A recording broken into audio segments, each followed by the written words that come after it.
guys, so in October, the government of Ontario announced that they would be doing IVF funding. There wasn't a whole lot of information at that point beyond that it wouldn't be covering anyone over 43 or 42 and 364 days, I think is how it was put. And that's all we kind of got information of. When I had seen my RE originally in September, he had said they were hoping for funding within the next year. And then when I saw him, the last time I saw him, so the first time I saw him, that's what he said. The last time I saw him was with the Vizan, and he said, we'll go on Vizan for 6 months, and then by the time it's time for me to do IVF, I'll have IVF funding, all the kinks will be worked out, and we'll be fine. So that's kind of what I was going by. And yeah. So basically what's happened is there are more people who want funding than there are spots. There are only 5,000 spots divided amongst 50 currently funded clinics. The funding started on the 21st, so it's going now.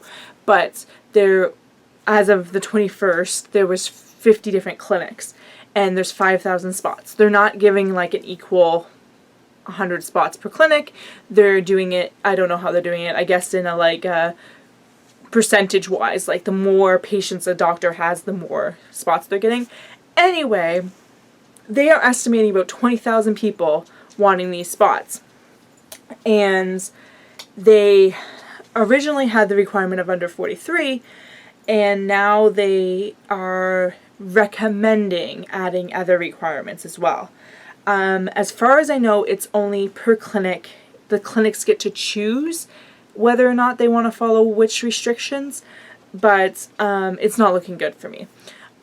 First off, my clinic is not technically on the list. I found out that it was working with another clinic, and I'm guessing that our spots are divided amongst the two clinics, like combined, but there's not a lot of spots. That's the problem.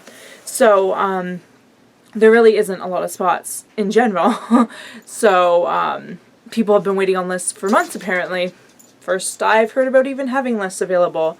If I had known that, I probably would have tried to get on a list. But anyway, some of the requirements that are being recommended and most likely going to be followed: age, which obviously is already a requirement, but I don't know if they're lowering it too.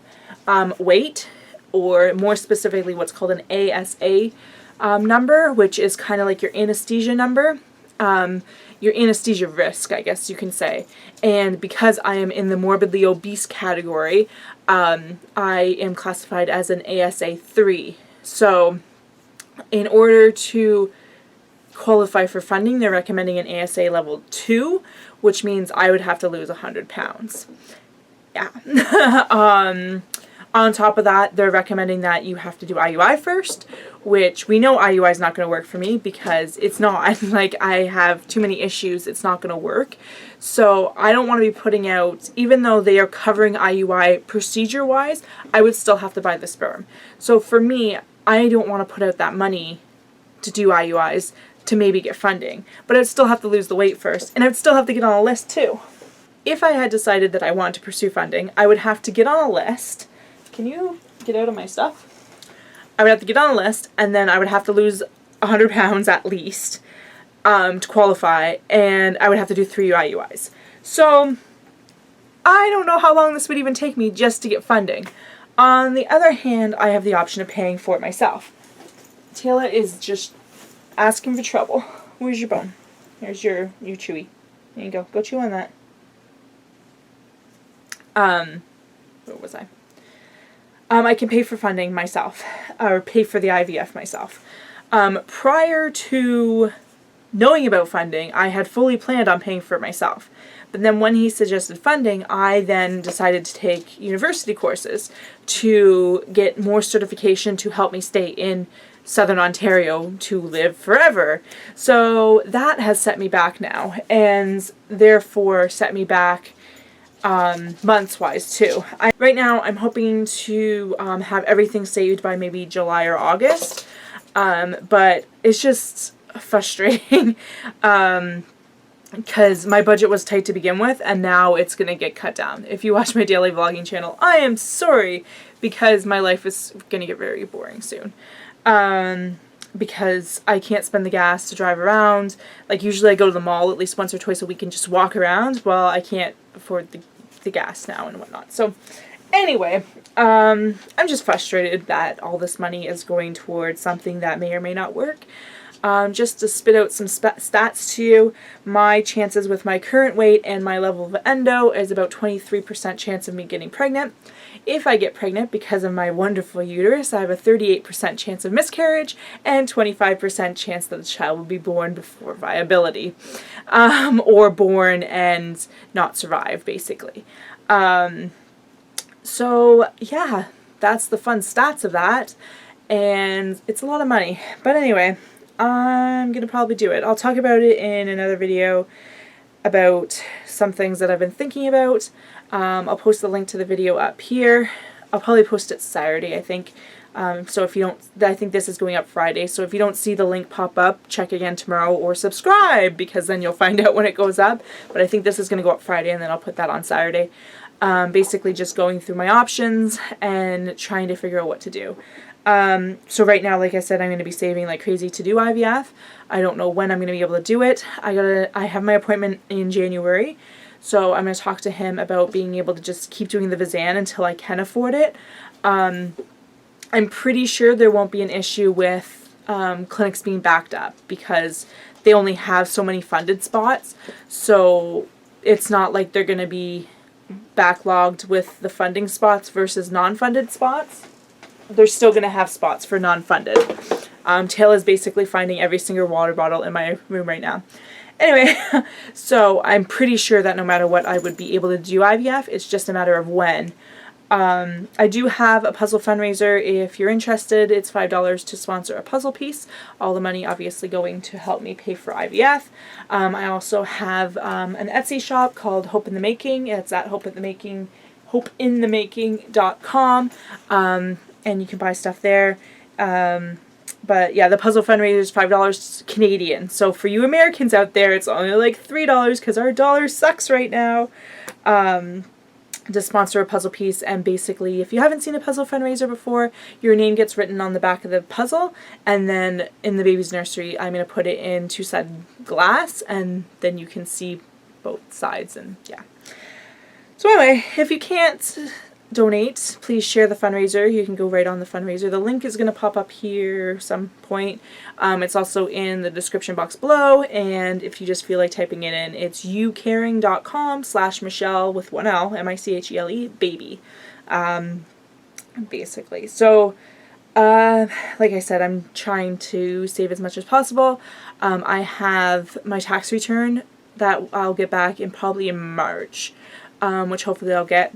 If you guys are wondering how I'm currently living off of nothing, I currently have an income, which I'll explain more in my 6-month update, which I don't know when I'm going to do that, but it will pop up here when it's actually posted, and like I said, subscribe if you want to. Now I'm just rambling, but basically funding was supposed to be an answer, and now it's not. So I'm back to square one, and it's actually worse because now I gotta scrounge up more money. But that's kind of my IVF update, because I don't know what I'm doing when I'm doing it. I have my appointment on the 13th. She found another water bottle under the bed.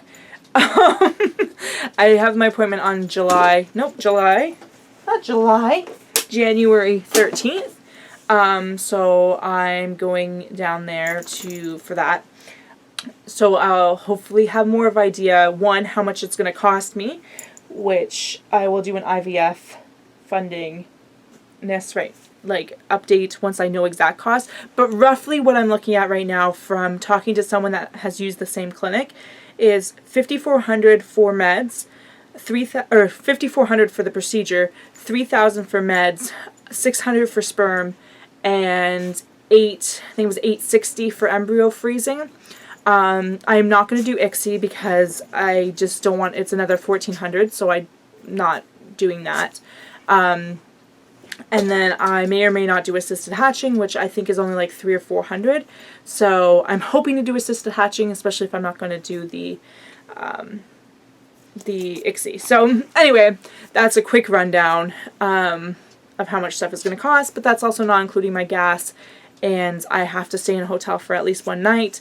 I'm actually hoping to stay there for 2 weeks, but we'll see financially if I can, just because it's like a 2.5-hour drive one way. So yeah, and traffic in the morning is crazy, and just driving back and forth is a lot of money in gas. So anyway, I'm rambling and trying to think of what else to say, but basically funding was supposed to be good, and it's not. I mean, it's good for the people who get it, and the people who qualify, and the people who are on lists, or the people that have had, like, failed cycles, and now this gives them an opportunity to do one more, or whatever, but I don't know, it just frustrates me to think that, like, I could have saved some money. Mind you, it would have only been about $6,000, because I still would have had to pay for meds. I still would have had to pay for embryo freezing. I'm pretty sure it was only covering the procedure itself. I think it was covering ICSI and assisted hatching though, and it was covering the embryo freezing but not the storage. That's what it was. And obviously wouldn't have covered sperm. And it would have covered all future transfers, because you're only allowed to transfer one if you're funded, and then it would cover future transfers from the same IVF retrieval. So if I got 20 good quality embryos, for instance, I could do 20 different transfers and just have to pay for meds each time, which adds up. But anyway, I'm not getting funding, so best case I could possibly do is get myself on a list, and maybe by the time I came around to it, I would be able to do a round. But the thing is, I want to do one sooner than like 3 years from now. So yeah, it just sucks. It just sucks when I had like these plans and this countdown for IVF in April. I was like, okay, IVF in April, IVF in April, and now it's like IVF hopefully before I'm 40. No, hopefully, I'm hoping by the fall at the latest, because my income runs out July 19th. So I'm hoping to do it in July, before I have no money, because otherwise I'm going to have to go back to work for a bit, long enough that I can take off a month and then go back to work somewhere else, because I can't just start a job and then like 2 months in quit my job to go do IVF, because I can't work and do IVF. It's impossible. I gotta drive 4 hours a day for the appointments and stuff. So yeah, anyway. Maybe by July. We'll see. Right now, I have it that I would have enough money by July. But anyway, this is a lot of rambling and longer than I want it to be. Thanks for watching. Don't forget to subscribe and give this video a thumbs up. If you have any questions, comments, or suggestions, feel free to post them down below. And thanks for watching, guys. Hey guys, welcome to another weight loss vlog. This week, I think I did pretty good. We went to the gym